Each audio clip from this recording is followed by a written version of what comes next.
Hi, I'm Peter Murphy-Lewis. And I'm Kelli Smith. Welcome to I Love Chile TV's weekly newscast. Ali will cover culture and entertainment, and Pascal from the Sports Zone will bring us up to speed in sports.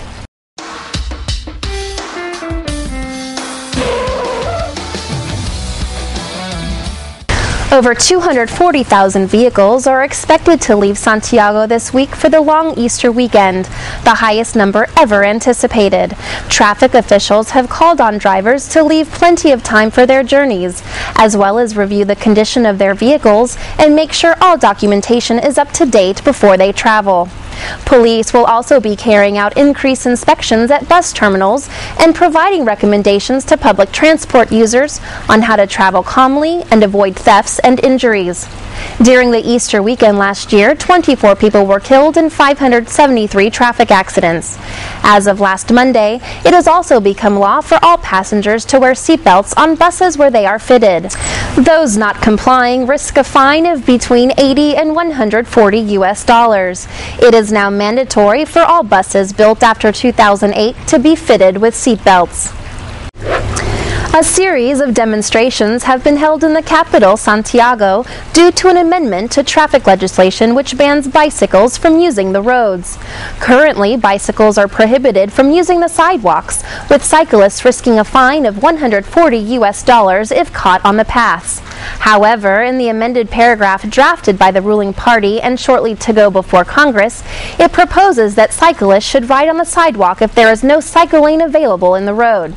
Cyclists across the city have reacted angrily to the proposals, claiming that they marginalize cyclists and put the lives of both cyclists and pedestrians in danger.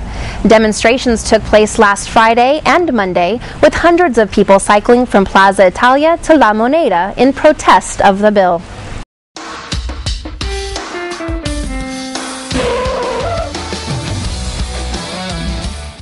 $410 million US are to be invested into Chile's overcrowded prison system. 4 new prisons have varying degrees of dangerousness, with those posing the most threat separated from others. 2 of the new institutions will be low security with a special emphasis on rehabilitation. One will be a maximum security plan to be built, adding an additional 11,000 cells to reduce the chronic problem of overcrowding. In announcing the plans, President Sebastián Piñera said that creating more and better prisons would improve the chances of rehabilitation and social integration for prisoners and increase the safety of Chile's citizens. President Sebastián Piñera had breakfast on Monday morning with one of the families benefiting from the new ethical family income.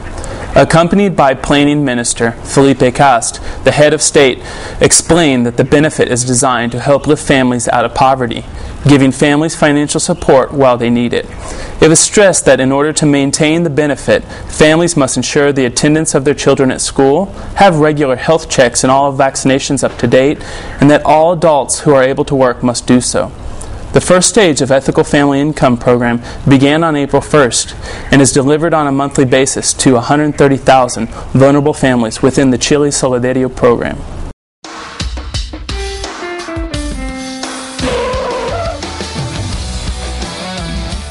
Hi, I'm Ali Jabry, and welcome to Culture and Entertainment News this week. The Santiago Ballet is debuting a fantastic production of Dracula at the Municipal Theater next week. The ballet, inspired by Bram Stoker's novel and created by the English choreographer Ben Stevenson, will be presented for the first time in Santiago between the 27th and the 30th of April. Music for the show will be provided by the Santiago Philharmonic Orchestra, under the direction of José Luis Domínguez, who will recreate the music of Franz Liszt. Rodrigo Guzman, principal dancer, will be responsible for giving life to the seductive Count Dracula. Andresa Randisek, prima ballerina, is the naive Flora. Natalia Berrios, prima ballerina, is Svetlana. The beautiful, while star dancer Luis Ortigosa will play the role of Frederick. Pepe Antarctigo, the character of Antofagasta cartoonist Percy Eaglehurst, will turn 64 next week. Created in 1947, the cartoon remains a benchmark for roguish Chilean folklore and is the longest running cartoon in the country. To mark the anniversary on April 29th, the Cartoon Museum in Santiago opened a new show of Percy's work. The show will include original books and magazines of Pepe Antarctico, with some available for fans to buy. The Cartoon Museum, or Museo de Historieta, is located on Esperanza 555, House 25 in central Santiago, close to Cumming Metro Station. The post-earthquake trauma continues, but this time on the big screen. 334, the Chilean-made film about the great earthquake and tsunami of February 2010, is being released in cinemas nationwide this week. Following the stories of 3 groups of people, many of which will ring true for people across the country. The film includes previously unseen footage of the disaster which rocked the country. 50% of the profits from the film will be donated to schools in the coastal regions 7th and 8th.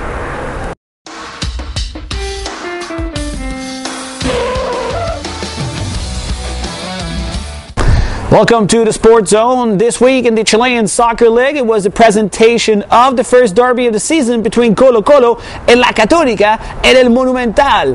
A dominating Católica was heading towards a 1-0 victory with 10 minutes to go until Chilean striker Ezequiel Miralles brought both teams to a 1-1 tie final score. The Colo-Colo still 11th position with 14 points and in a precarious position with 5 games to go in the season and 3 points away from a playoff spot.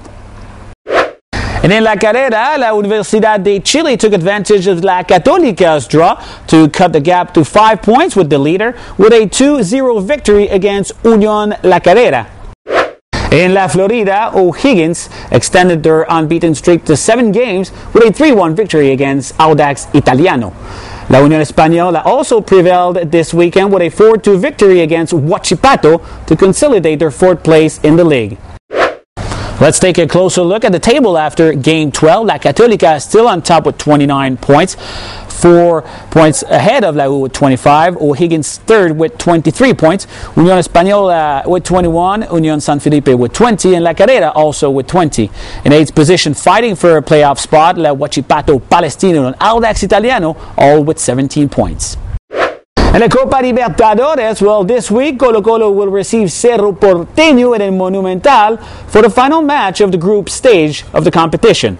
Colo-Colo, who have failed to qualify for the knockout round in their last 4 appearances, only need a win to move on to the second round. A loss against Cerro Porteño combined to a win by Santos against Deportivo Táchira will leave the Chilean out of the competition. And in American football, well, la LCFA, La Liga Chilena de Fútbol Americano VTR, kicked off their season 2 in the region of Concón this weekend, where the defending champion Cañoneros de Viña del Mar picked up where they left off last season with a crushing victory against the Barracudas of Coquimbo by the score of 32-6. That's it for the sports this week. We'll see you next time. I'm Peter Murphy Lewis, reminding you to join us on the web at ilovechile.cl. And I'm Kelli Smith. Remember, watch I Love Chile TV every week to get your news about Chile in English. Thanks for watching.